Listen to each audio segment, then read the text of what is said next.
Olá, amigos e amigas. Meu nome é Paulo Bispo, sou médico oncologista, cristão, católico. Desde pequeno tenho fascínio por tudo que se refere à paixão e morte de Jesus. A imagem de Jesus pendurada ao madeiro da cruz há praticamente 2 milênios se tornou algo corriqueiro em nossas vidas, a ponto de olharmos para ela e não conseguirmos perceber o quanto ela é representativa em relação ao sofrimento físico de nosso Senhor.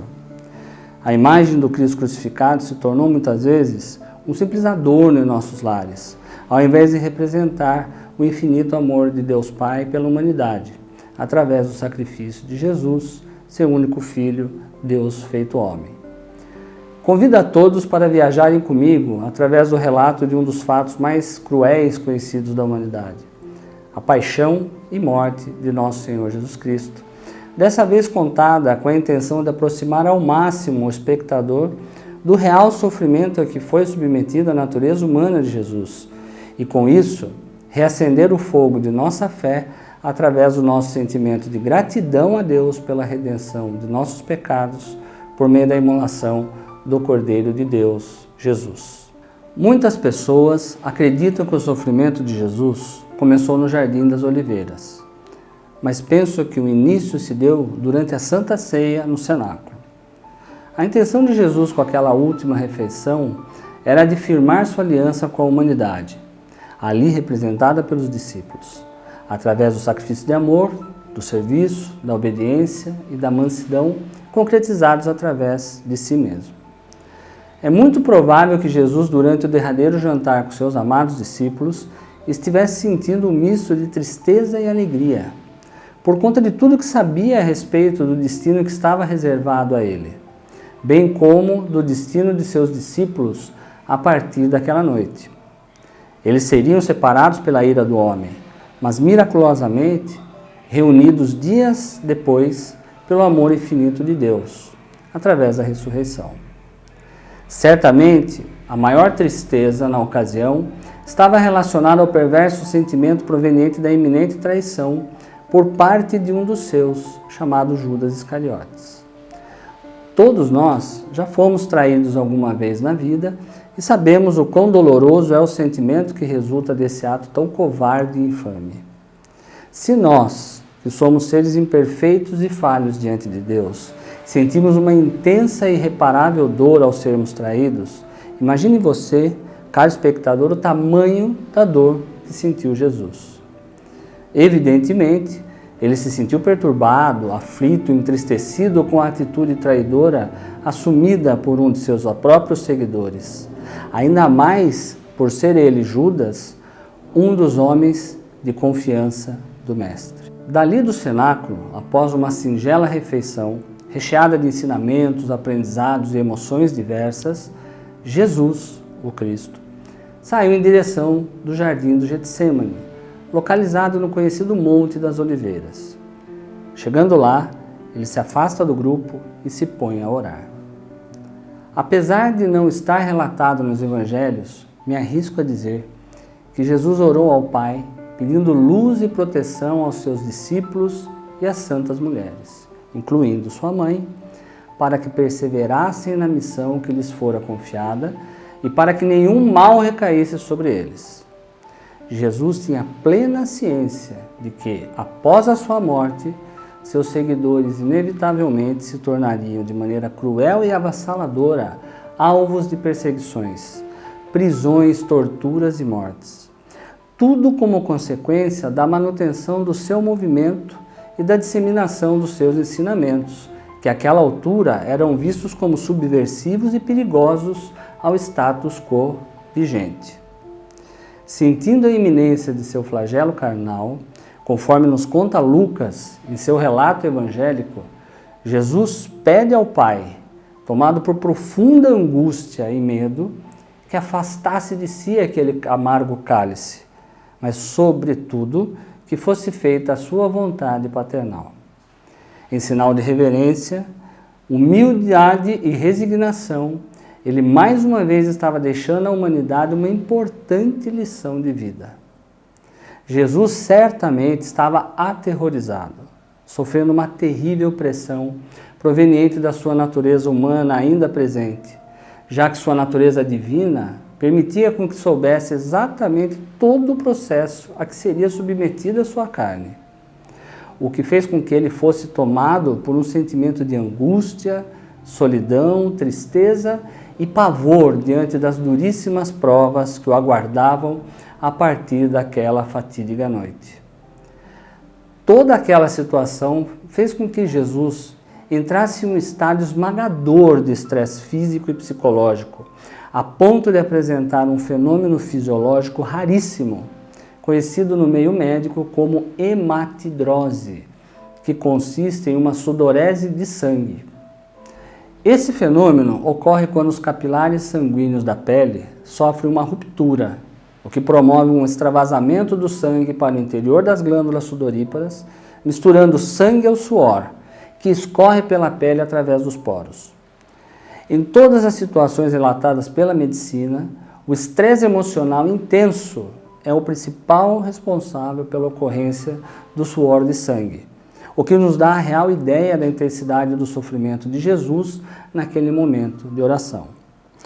Além disso, a hematidrose é também um fenômeno que ocorre de modo generalizado na pele, ou seja, o suor de sangue ao qual Jesus foi submetido ocorreu por toda a extensão da pele, e não somente na face, como descreveu Lucas.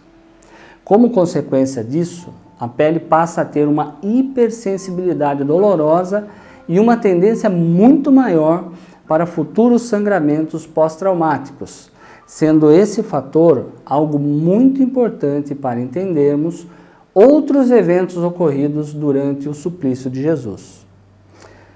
Mesmo com sua natureza humana implorando ao Pai para que o sofrimento fosse afastado, ele permaneceu firme e humilde, colocando-se sempre à disposição de um propósito maior, que era o de respeitar a vontade de Deus e trazer a salvação a toda a humanidade. Quantas vezes nós, meros seres humanos comuns, nos prostramos diante do Criador e tentamos barganhar ou impor as nossas vontades em detrimento dos planos do Altíssimo? Essa postura humilde de Jesus nos ensina a aceitarmos nossos problemas e sofrimentos como parte de nossa existência terrena. Obviamente, o ato de aceitar uma condição desfavorável não significa necessariamente assumir uma postura passiva diante do sofrimento e mergulhar no mar profundo de lamentações. Pelo contrário, significa buscarmos ativamente o desenvolvimento de ferramentas de enfrentamento, como a fé, a resiliência e a esperança, além do apoio dos profissionais de saúde e dos familiares.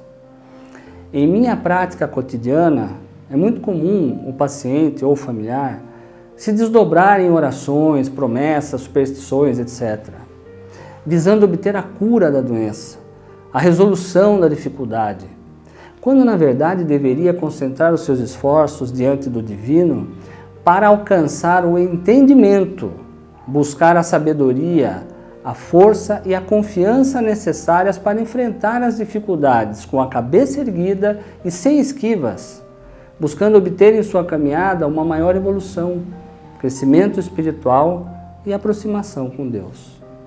Ao retornar de seu angustiante momento de oração, Jesus encontrou seus discípulos dormindo. Em alguns momentos depois de acordá-los, deparou-se com Judas Iscariotes. Judas estava acompanhado por uma multidão armada com espadas e paus, prontos para capturá-lo. Nesse momento, o coração do Senhor Jesus mais uma vez foi tomado por uma profunda tristeza. Afinal de contas, não é tão difícil imaginar que ele, em sua infinita bondade e misericórdia, perdoasse o traidor caso ele, mesmo estando tomado por demônios, viesse a se sentir arrependido por tão monstruoso ato, desistindo da infame empreitada de entregar seu próprio mestre aos guardas do sumo sacerdote. Todavia, a realidade foi bem diferente disso, pois Judas estava ali, diante de Jesus, pronto para beijá-lo e apontá-lo aos terríveis algozes, armados e prontos para acorrentá-lo. Certamente aquele foi um beijo lancinante, frio, calculista e moralmente doloroso. Após o beijo traiçoeiro, os guardas se dirigiram a Jesus, cordeiro inocente, para capturá-lo. Contudo, em um lampejo de coragem e bravura, Pedro saca sua espada e ataca um dos guardas do sumo sacerdote, por nome Malco, arrancando-lhe uma das orelhas. Porém, para a surpresa de todo aquele que ainda não atingiu a plenitude espiritual e a estatura de um varão perfeito, imediatamente Jesus repreendeu Pedro por aquele ato de pura carnalidade. Mesmo sob uma tensão indizível, propiciada por uma situação completamente desfavorável, sendo segurado por vários homens hostis a ele, Jesus ainda foi capaz de demonstrar mais uma vez sua divindade diante dos pecadores ao se dirigir ao ferido e curá-lo completamente do ferimento, restabelecendo sua orelha como se nunca tivesse sido cortada. Em condições adversas, o ser humano tende a reagir de modo defensivo e agressivo, e foi exatamente assim que agiu Pedro. Em contrapartida, os outros discípulos que estavam presentes no momento da prisão simplesmente fugiram para preservar suas vidas. Jesus, por sua vez, nos mostrou como enfrentar um problema com serenidade, confiança e ainda achar em meio à violência uma maneira de praticar a caridade, mesmo que para um de seus agressores. Amarrado e sozinho, Jesus foi levado para a casa do sumo sacerdote, em meio a um grupo de homens violentos que proferiam ofensas e agressões ininterruptas. Depois disso, Jesus percorre o caminho entre o Monte das Oliveiras e o Sinédrio, em meio a socos, pontapés, insultos e cusparadas. Mais uma vez, ilegalmente, é interrogado na surdina da madrugada, até que pela manhã é julgado pelo Sinédrio, diante de todos os sacerdotes. Caifás, o sumo sacerdote da época, pergunta para Jesus se ele era o Messias, o Filho do Deus bendito. E recebendo a resposta afirmativa de Jesus, Caifás, de modo frenético, rasga suas vestes e condena Jesus por blasfêmia. O ato do sumo sacerdote é imitado por vários de seus pares, e a partir daí Jesus passa a ser agredido, com socos, bofetadas, cusparadas, e estando vendado, ainda é desafiado a profetizar quem o estava agredindo. Mais uma vez, Jesus sente dor física e moral em meio aos homens, incluindo muitos que o haviam assistido pregar nos arredores de Jerusalém. Para valer o seu sacrifício, era necessário que sua natureza humana passasse pela dor como qualquer ser humano passaria. Por fim, a questão messiânica em que Jesus estava envolvido deixou de ter conotação de ofensa religiosa e passou a ser encarada como uma ofensa política, como uma atividade revolucionária contra o poder de Roma e do Sinédrio, grupo local revestido parcialmente do poder imperial. O Sinédrio não possuía poder para executar Jesus por blasfêmia, pois, segundo as leis da época, somente o representante de Roma poderia condenar algum judeu à morte. Sendo assim, decidiram considerar Jesus como um preso político revolucionário, um perturbador da ordem, e o levaram para o julgamento de Pôncio Pilatos, o governador da Judéia, representante do imperador de Roma, para efetivar o maligno intento de levar o Salvador à pena capital. Esse momento abre espaço para um questionamento importante. Jesus foi flagelado antes ou depois da sua condenação?